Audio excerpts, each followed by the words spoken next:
Hi అండి, welcome to my YouTube channel. పండు చేప చింతకాయ పులుసు పెడుతున్నానండి. ఒక పెద్ద గిన్నె తీసుకున్నాను ముక్క విడిపోకుండా ఉండడానికి. పెద్ద స్పూన్తో 2 స్పూన్లు ఆయిల్ వేసాను.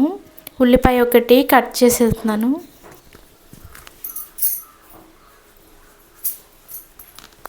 పచ్చిమిర్చి ఒక 4-5 తీసుకున్నాం. కరివేపాకు కొద్దిగా. ఉల్లిపాయ లైట్గా వేగింది కదండి. అల్లం వెల్లుల్లి పేస్ట్ 1 స్పూను, 1 స్పూన్ పసుపు. ఉల్లిపాయ ముక్కలు పట్టేలా కలుపుకుందాం.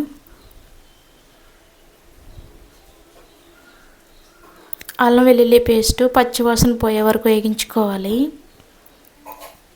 వేగింది కదండి.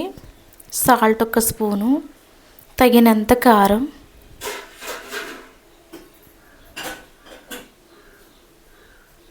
చింతకాయలు ఒక 1/4 కేజీ తీసుకొని బాయిల్ చేసి ఫిల్టర్ చేసిన వాటర్ వేసుకుందామండి. చింతకాయ పులుపు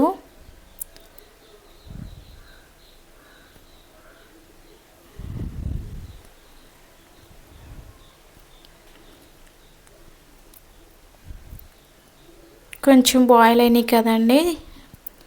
ఇవి పండు చేప ముక్కలను కూడా వేసి కలుపుకుందాం.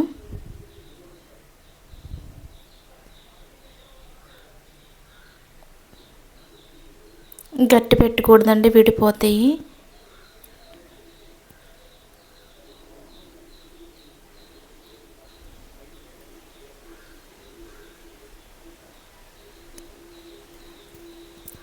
ఒక 5 నిమిషాల తర్వాత కర్రీ తిక్కింది కదండి. జీలకర్ర వెల్లిపాయ పొడి వేస్తున్నాను. కొంచెం లైట్గా కొత్తిమీర. పండు చేప చింతకాయ పులుసు అయిపోయిందండి.